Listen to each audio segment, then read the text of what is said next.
নমস্কার বন্ধুরা, নতুন একটি ভিডিও নিয়ে চলে এলাম। তো আজ বানিয়েছি ঘরে পিৎজা।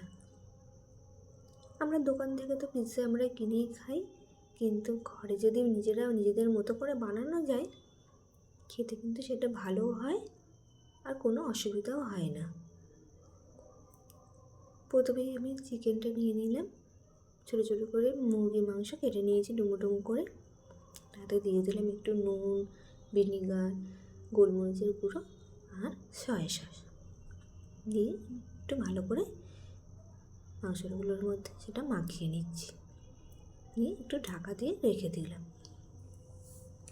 এদিকে কড়াইতে তেল গরম হয়ে এসেছে, আমি একটু রসুন কুচি, আদা কুচো, তার সাথে লঙ্কা কুচো আর একটুখানি পেঁয়াজ গ্রেট করে নিয়ে সেটাকে হালকা ভেজে নিচ্ছি।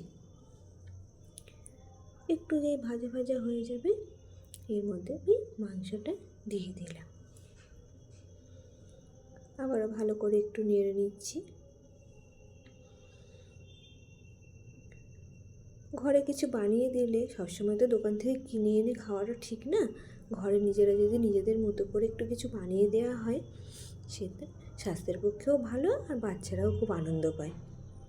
আর আমাদের মায়েদেরও বেশ ভালো লাগে, বাচ্চা খেয়ে যদি আনন্দ পায় তাহলে মায়েদের আর কী চাই।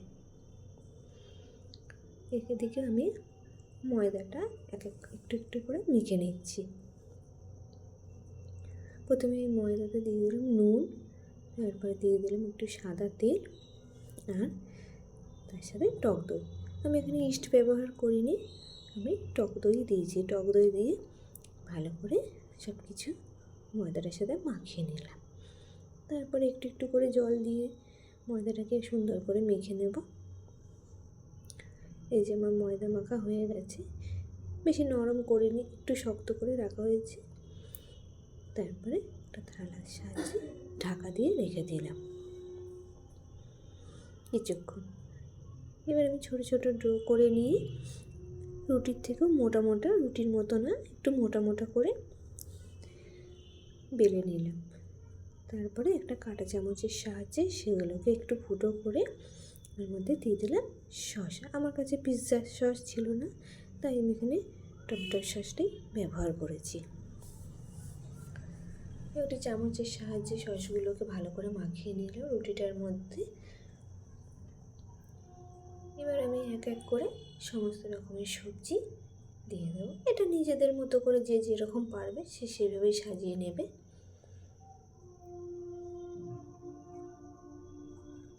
কিন্তু ক্যাপসিকাম, টমেটো, পেঁয়াজ এগুলো দিলে বেশি ভালো হয়। তারপরে যে যেরকমভাবে দেবে, আমি আমার মতো করে এভাবে সব কিছু সাজিয়ে নিচ্ছি।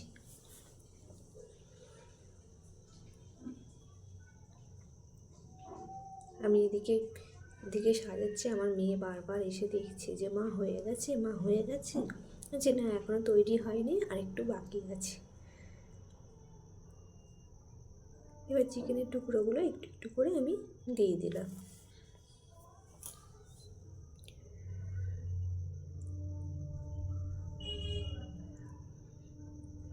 এর উপর থেকে একটু চিজ দিয়ে দিলাম। চিজ না দিলে তো সেটা হবে না, আমার কাছে এই স্লাইস করা চিজগুলোই ছিল, আমি সেগুলোই দিয়ে দিলাম।